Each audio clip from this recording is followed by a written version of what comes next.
नरेंद्र मोदी जी, हमारे राष्ट्रीय अध्यक्ष जगत प्रकाश नड्डा जी, हमारे रक्षा मंत्री श्री राजनाथ जी प्रतिमा के पास पहुंच चुके हैं। भावभीनी श्रद्धांजलि, मन से नमन, श्रद्धा सुमन अर्पित करते हुए प्रधानमंत्री जी।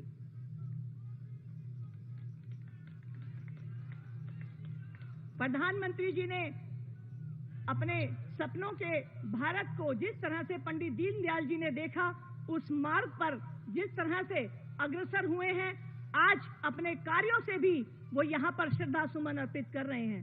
आदरणीय राष्ट्रीय अध्यक्ष जगत प्रकाश नड्डा जी भावभीनी श्रद्धांजलि देते हुए और हमारे आदरणीय रक्षा मंत्री श्री राजनाथ जी अपनी भावभीनी श्रद्धांजलि प्रतिमा पर अर्पित करते हुए जिस एकात्म मानववाद के सिद्धांत को लेकर पंडित दीनदयाल जी ने भारत के राजनीति को एक बार जोरदार आवाज में हमारी आवाज मिलनी चाहिए। पंडित दीनदयाल उपाध्याय जी, पंडित दीनदयाल उपाध्याय जी, पंडित दीनदयाल उपाध्याय जी। मैं सर्वप्रथम राष्ट्रीय अध्यक्ष श्री जयप्रकाश नड्डा जी से निवेदन करती हूं कि वो पुष्प कुछ लेकर आदरणीय प्रधानमंत्री जी का स्वागत करें। दिल्ली को इतनी बड़ी सौगात मोदी जी ने दी है, हम प्रधानमंत्री जी का धन्यवाद करते हैं।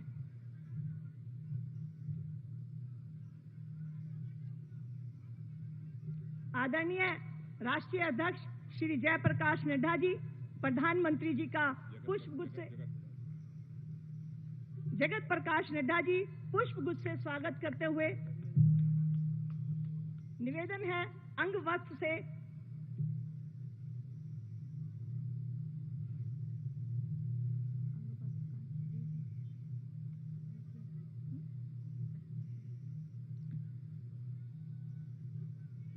दिल्ली के प्रदेश अध्यक्ष श्री वीरेंद्र सचदेवा जी से निवेदन है कि राष्ट्रीय अध्यक्ष श्री जयप्रकाश नड्डा जी का स्वागत करें।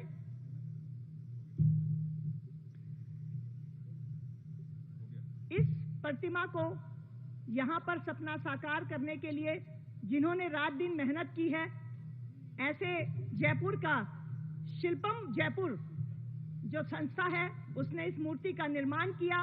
जैसा कि मैंने आपको बताया, इस प्रतिमा की ऊंचाई 63 फुट है और इसका वजन 40 टन है। इसका निर्माण तांबा और मिश्रित धातु से किया गया है। इस प्रतिमा का निर्माण करने वाले मूर्तिकार राजेश भंडारी जी भी हमारे बीच में हैं। आदरणीय जगत प्रकाश नड्डा जी हमारे राष्ट्रीय अध्यक्ष जी से निवेदन है कि एक बार राजेश भंडारी जी का हौसला अफजाई, क्योंकि इस मूर्ति को जीवंत करने में उन्होंने हमारी भावनाओं को भी इस मूर्ति के अंदर ढाला है। आदरणीय राष्ट्रीय अध्यक्ष जी हमारे मूर्तिकार राजेश भंडारी जी का स्वागत करते हुए साथ में हमारे वास्तुकार श्री ज्योति मिश्र जी भी हमारे बीच में हैं। वास्तुकार का भी भूमिका जिस तरह से महत्वपूर्ण होती है, तो आदरणीय अध्यक्ष जी से निवेदन है कि एक बार इनकी हौसला अफजाई की जाए। ज्योति मिश्र जी वास्तुकार, जो हमारी इस सपनों की प्रतिमा को यहाँ पर बनाने में जिन्होंने अपनी मेहनत की है।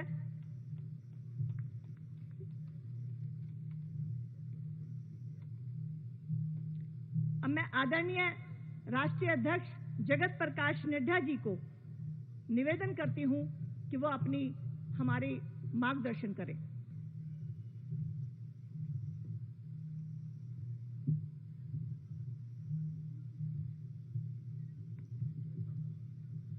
भारत के यशस्वी प्रधानमंत्री आदरणीय श्री नरेंद्र मोदी जी, भारत के रक्षा मंत्री आदरणीय राजनाथ सिंह जी और हमारे इस दीनदयाल उपाध्याय पार्क में एकत्र आए बड़ी संख्या में हमारे भारत सरकार में मंत्रीगण, सांसदगण और दिल्ली प्रदेश के भारतीय जनता पार्टी के वरिष्ठ पदाधिकारी और कार्यकर्ता बंधु और भारतीय जनता पार्टी को हमेशा अपना आशीर्वाद देने वाले ऐसे हमारे सज्जन वृंद, ये हम सबका सौभाग्य है कि आज इस दीनदयाल उपाध्याय पार्क में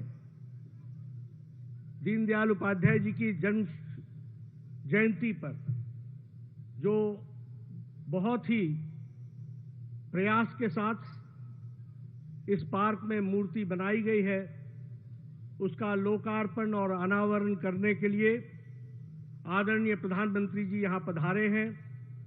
सबसे पहले तो मैं अपनी ओर से और पार्टी के सभी वरिष्ठ कार्यकर्ताओं की ओर से उनका हार्दिक अभिनंदन करता हूं और स्वागत करता हूं। अधिकतम व्यस्त कार्यक्रम में भी हमने जब भी आदरणीय प्रधानमंत्री जी से पार्टी के कार्यक्रम के लिए समय मांगा, उनका मार्गदर्शन चाहा, हमेशा हम सबको उन्होंने हमेशा मार्गदर्शन भी दिया और अपना बहुमूल्य समय भी हम सबको दिया है। अगर आज की बात करें तो आदरणीय प्रधानमंत्री जी सुबह से पहले भोपाल, बाद में जयपुर और 3 बड़े कार्यक्रम करके आज वो जब हमने निवेदन किया कि यहां जन्म जयंती है दीनदयाल जी की, तो वो अच्छा दिन होगा जिस दिन आप मूर्ति का अनावरण करें, तो आदरणीय प्रधानमंत्री जी ने सहर्ष स्वीकार किया। इसके लिए पुनः मैं आप सब की ओर से उनका हार्दिक अभिनंदन और धन्यवाद देता हूं। आज विशेष इस तरीके से भी है कि जिस बात के लिए दीनदयाल उपाध्याय जी ने, जिस विचारधारा के लिए पंडित दीनदयाल उपाध्याय जी ने अपना सारा जीवन दिया, पार्टी को खड़ा करने में और अखिल भारतीय बनाने में, छोटे से अरसे में पार्टी को विकसित किया। आज खुशी होती है कि जब प्रधानमंत्री जी जनसंघ काल से जहां हमारा काम चल रहा है मध्य प्रदेश भोपाल, वहां आज जब कार्यक्रम हुआ तो 5 लाख से भी ज्यादा विचारों से ओतप्रोत लोग आज भोपाल में एकत्र हुए और आदरणीय प्रधानमंत्री जी का उनको मार्गदर्शन मिला।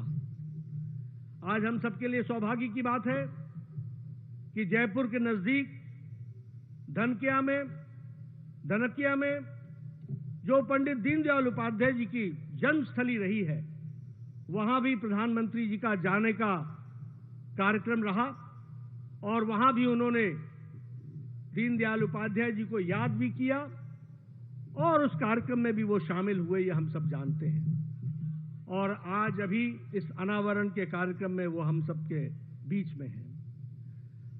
जब हम दीनदयाल उपाध्याय जी की बात करते हैं तो हमारे सामने स्पष्ट दिखता है विचारों से ओतप्रोत, भारत माता के लिए अपना सर्वस्व देने वाले, सादगी का जीवन व्यतीत करते हुए देश सेवा में अपने आप को समर्पित करने वाले, ऐसे हमारे दीनदयाल उपाध्याय जी थे।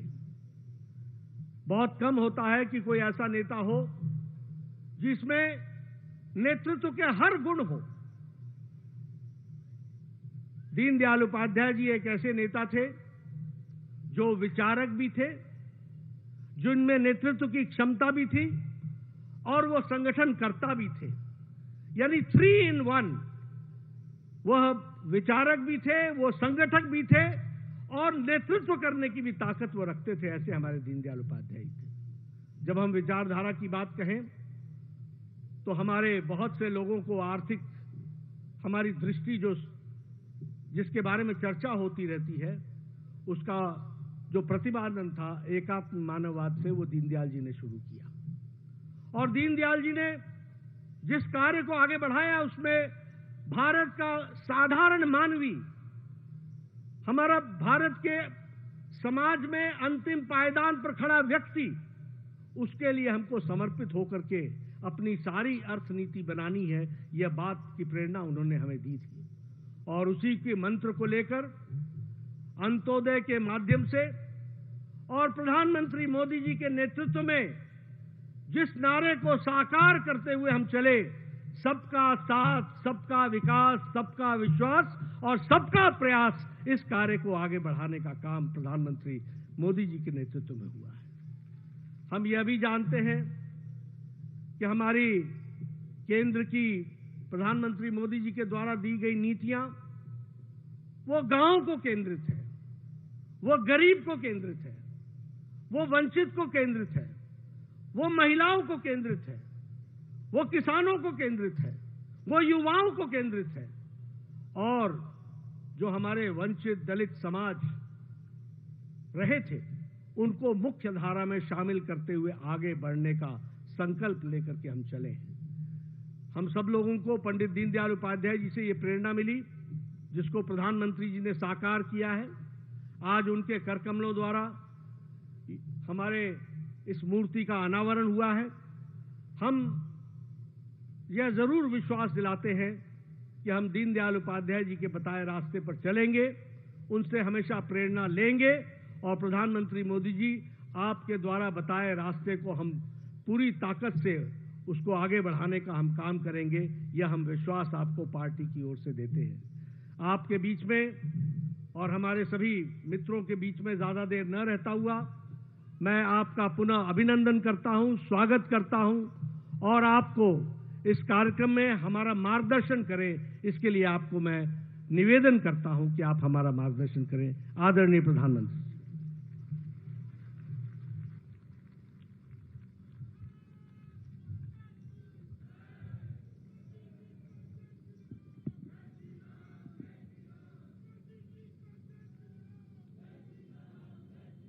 भारत माता की, भारत माता की, भारत माता की। मैं कहूंगा दीनदयाल उपाध्याय, आप कहिए अमर रहे, अमर रहे। दीनदयाल उपाध्याय, दीनदयाल उपाध्याय, दीनदयाल उपाध्याय। कार्यक्रम में उपस्थित भारतीय जनता पार्टी के राष्ट्रीय अध्यक्ष श्रीमान जेपी नड्डा जी, केंद्रीय मंत्रिमंडल में मेरे सहयोगी, हमारे वरिष्ठ नेता श्रीमान राजनाथ सिंह जी, पार्टी के अन्य सभी पदाधिकारीगण एवं साथियों, आज हम सबके प्रेरणा स्रोत दीनदयाल उपाध्याय जी की जन्म जयंती का पावन अवसर, एक प्रेरक अवसर हम सबके लिए हमेशा प्राण शक्ति देता आया है। आज सुबह मुझे जयपुर में धानक्या रेलवे स्टेशन के पास जाने का सौभाग्य मिला। जब राजस्थान में भाजपा सरकार थी तो वहां पंडित दीनदयाल उपाध्याय राष्ट्रीय स्मारक का निर्माण हुआ था।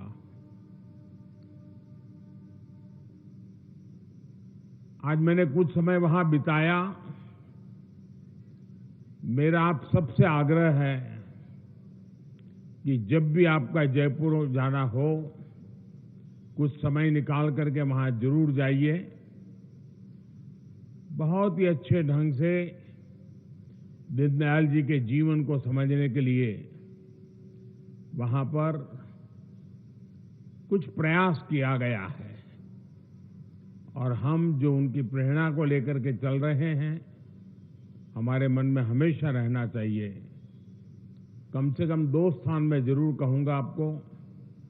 एक, जो स्थान रेलवे की एक छोटी सी कुटीर में दीनदयाल जी का जन्म हुआ था, जहां आजकल एक म्यूजियम बना हुआ है, और दूसरा जहां दीनदयाल जी ने अंतिम श्वास लिया, वो भी रेल की पटरी थी। वहां भी दीनदयाल जी का एक स्मारक काशी से बहुत दूर नहीं है। जब भी हमें जाने का मौका मिले, कुछ पल वहां जाकर के बितानी चाहिए। मुझे पूरा विश्वास है कि आप सभी जरूर इन दोनों स्थानों पर समय निकाल कर जाएंगे।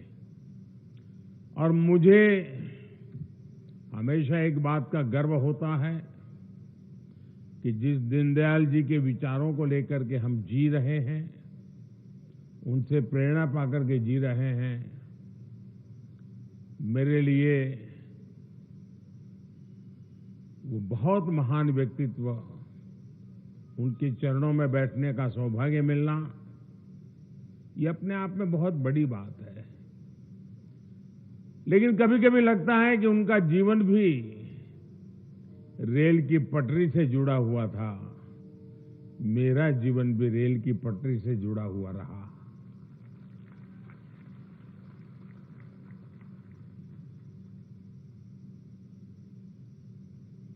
सुबह उस पवित्र स्थान पर से मैं आज यहां सीधा एयरपोर्ट से आपके बीच आया हूं और ये शाम मुझे दिल्ली में पंडित दीनदयाल उपाध्याय पार्क में उनकी प्रतिमा के लोकार्पण का अवसर मिला है। और कितना अद्भुत सुखद संयोग हम देख रहे हैं। एक और ये दीनदयाल उपाध्याय पार्क है और सामने ही भारतीय जनता पार्टी का कार्यालय है। उनके ही रोपे गए बीज से आज बीजेपी का विशाल वट वृक्ष बन चुकी है। ऐसे में दीनदयाल जी की ये प्रतिमा हम सब के लिए ऊर्जा का स्रोत बनेगी। ये प्रतिमा राष्ट्र प्रथम की प्रण, उस प्रण की प्रतीक बनेगी। ये प्रतिमा दीनदयाल जी द्वारा दिए गए एकात्म मानव दर्शन की प्रेरणा बनेगी। ये प्रतिमा हमें हमारे अंत्योदय के संकल्प की याद बार बार दिलाती रहेगी। ये प्रतिमा इस बात की भी प्रतीक बनेगी कि हमें देश में राजनीतिक सुचिता को हमेशा जीवंत बनाए रखना है। मैं इस अवसर पर दीनदयाल जी के चरणों में नमन करता हूं, उन्हें आदरपूर्वक श्रद्धांजलि देता हूं। मेरे परिवारजनों, दीनदयाल जी की जयंती से ठीक पहले देश ने एक ऐसा काम भी पूरा किया है जिसने इस अवसर का संतोष और बढ़ा दिया है। पिछले सप्ताह ही भाजपा के नेतृत्व से संसद में नारी शक्ति वंदन अधिनियम पास हुआ है। दीनदयाल जी ने एकात्म मानव दर्शन का, इंटीग्रल ह्यूमनिज्म का जो मंत्र राजनीति को दिया था, ये उसी विचार का विस्तार है। राजनीति में महिलाओं की उचित भागीदारी के बिना हम समावेशी समाज की डेमोक्रेटिक इंटीग्रेशन की बात नहीं कर सकते। इसलिए ये कदम न केवल हमारे लोकतंत्र की जीत है, बल्कि भारतीय जनता पार्टी के तौर पर हमारी वैचारिक जीत भी है। मेरे परिवारजनों, आज हमारे जैसे करोड़ों लोग दीनदयाल जी के मार्ग का अनुसरण करते हैं, उन्हें अपना आदर्श मानकर काम करते हैं। लेकिन हम जो सामने देख रहे हैं, उसकी जड़ों में क्या है, ये जानना भी उतना ही जरूरी होता है। कैसे उन्होंने एक मिशन के लिए, एक संकल्प लिए अपना पूरा जीवन खपाया और तब आज उसका फल हमें मिल रहा है, मिल रहा है। हम सब जब उन्हें याद करते हैं तो उनके लिखे पत्र भी बार बार याद आते हैं। हम जानते हैं कि बचपन में ही माता पिता की मृत्यु की वजह से दीनदयाल जी ज्यादातर समय अपने ननिहाल में ही रहे। एक बार दीनदयाल जी ने अपने मामा को एक पत्र लिखा था और आप में से पुराने सभी कार्यकर्ताओं ने वो पत्र जरूर पढ़ा होगा। उस समय उनका परिवार समस्याओं से घिरा हुआ था। उनके मामा जी शायद चाह रहे थे कि वो समाज कार्यों को छोड़कर घर वापस आ जाएं, कुछ पैसे कमाने के लिए कोई नौकरी ज्वाइन कर ले। तब दीनदयाल जी ने एक चिट्ठी लिखी थी और उस पत्र में उन्होंने लिखा था कि एक और भावना और मोह खींचते हैं तो दूसरी ओर प्राचीन ऋषियों और हुतात्माओं की आत्माएं पुकारती है। उन्होंने व्यक्तिगत पारिवारिक जिम्मेदारियों की जगह राष्ट्र के प्रति कर्तव्य का मार्ग चुना।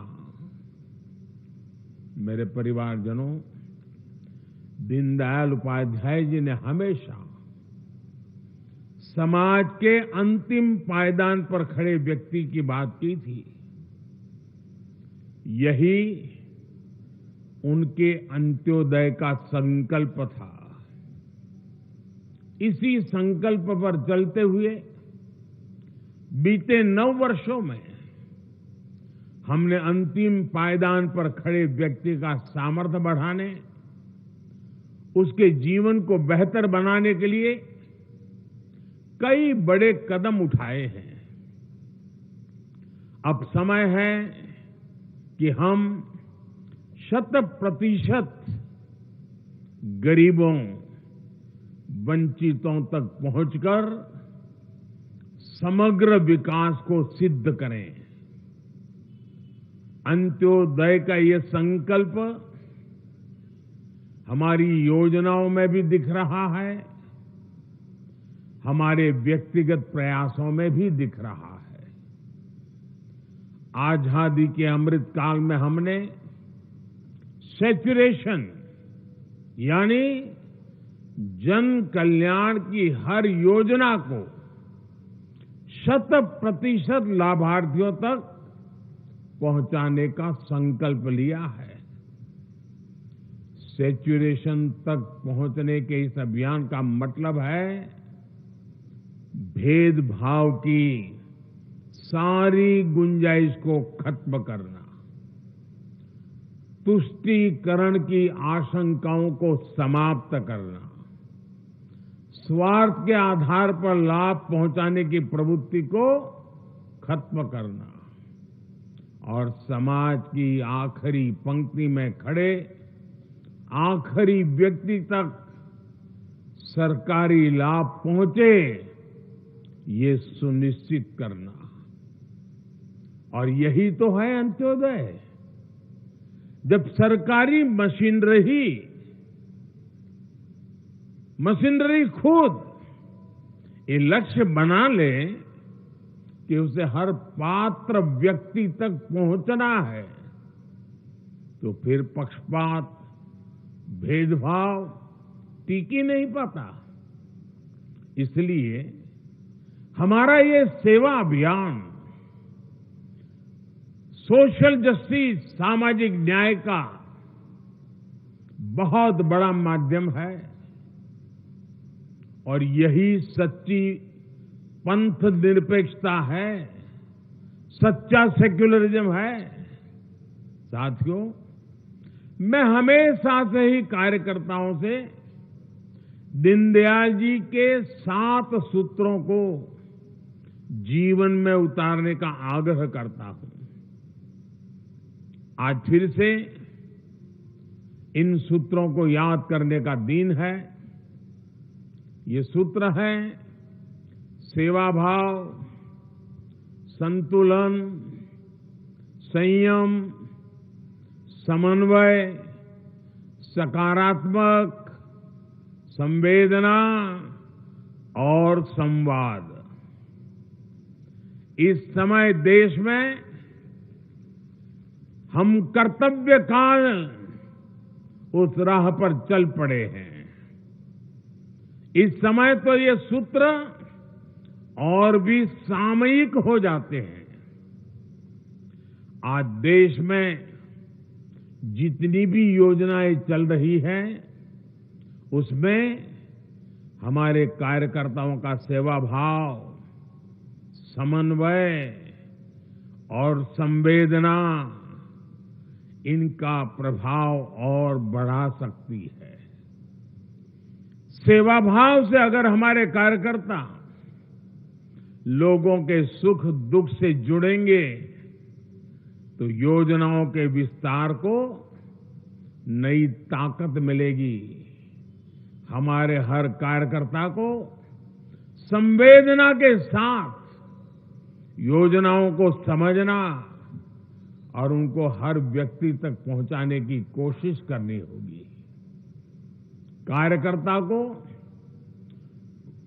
2 स्तर पर संवाद बनाकर रखना है। पहला, सरकार के स्तर पर, जिससे उन्हें योजनाओं के बारे में पता चल सके। आपको ये पता रहेगा कि आपके इलाके में किन योजनाओं की जरूरत है। इसके लिए आपको नमो ऐप और mygov.in से मदद मिल जाएगी। दूसरा स्तर जो ज्यादा महत्वपूर्ण है, वो जनता जनार्दन से संवाद बनाने का। आप सामान्य मानवी से संवाद करें, उन्हें बताएं कि आपके लिए इस तरह की योजना चल रही है। जितना अधिक संवाद करेंगे, उतना ही योजनाओं को अंतिम व्यक्ति तक पहुंचाने में आसानी होगी। हमें इसी सकारात्मक सोच से आगे बढ़ना है। साथियों, जब हम बड़े सपने देखते हैं, बड़े लक्ष्यों के लिए प्रयास करते हैं और सबको साथ लेकर चलते हैं, तो हमारी सक्सेस का स्केल भी बहुत बड़ा हो जाता है। सार्वजनिक सफलता हमेशा व्यक्तिगत सफलता से कहीं ज्यादा गौरव की अनुभूति करवाती है। आप भी देख रहे हैं कि आज जब भारत ने अपने सामर्थ्य से अपनी छवि को बदला है, तो विदेशों में एक आम भारतीय को भी सम्मान की दृष्टि से देखा जाता है। अभी हाल में ही सोशल मीडिया पर आपने देखा होगा, चंद्रयान-3 की सफलता के बाद विदेशों में लोग आम भारतीयों को बधाई दे रहे हैं।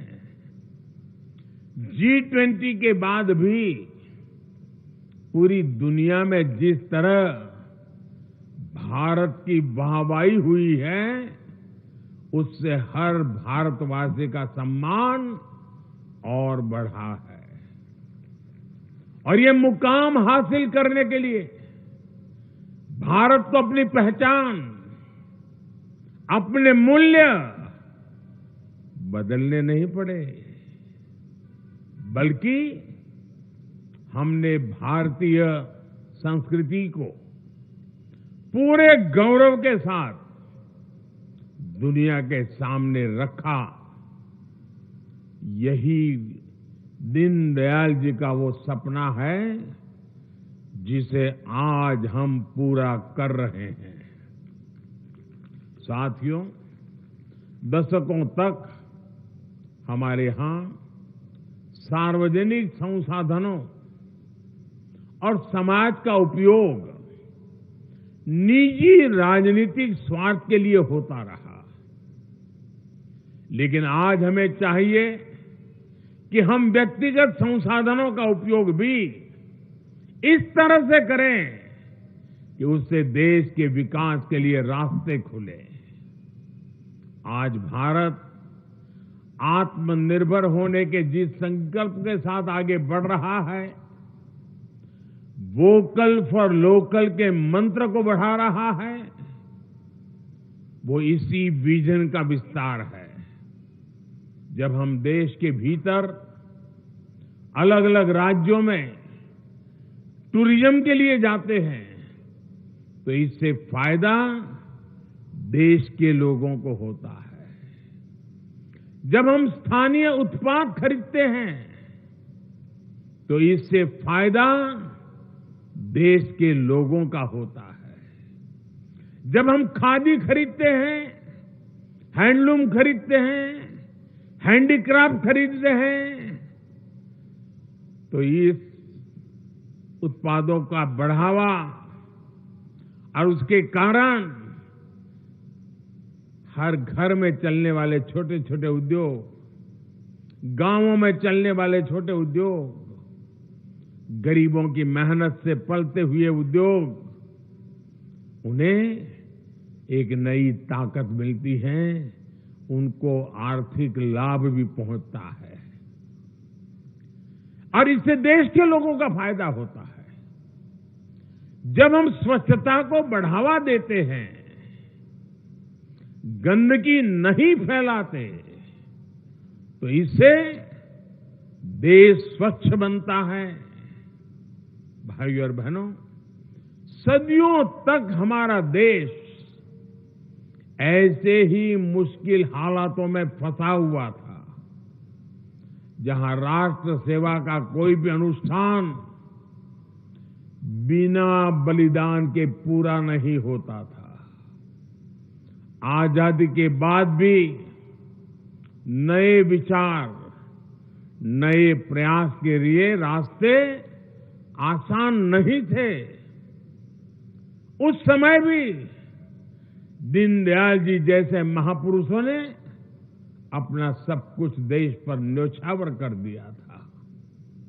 और मैं मानता हूं कि अगर उनकी अचानक और रहस्यमयी मृत्यु नहीं हुई होती, तो भारत का भाग्य बहुत दशक पहले ही बदलना शुरू हो जाता।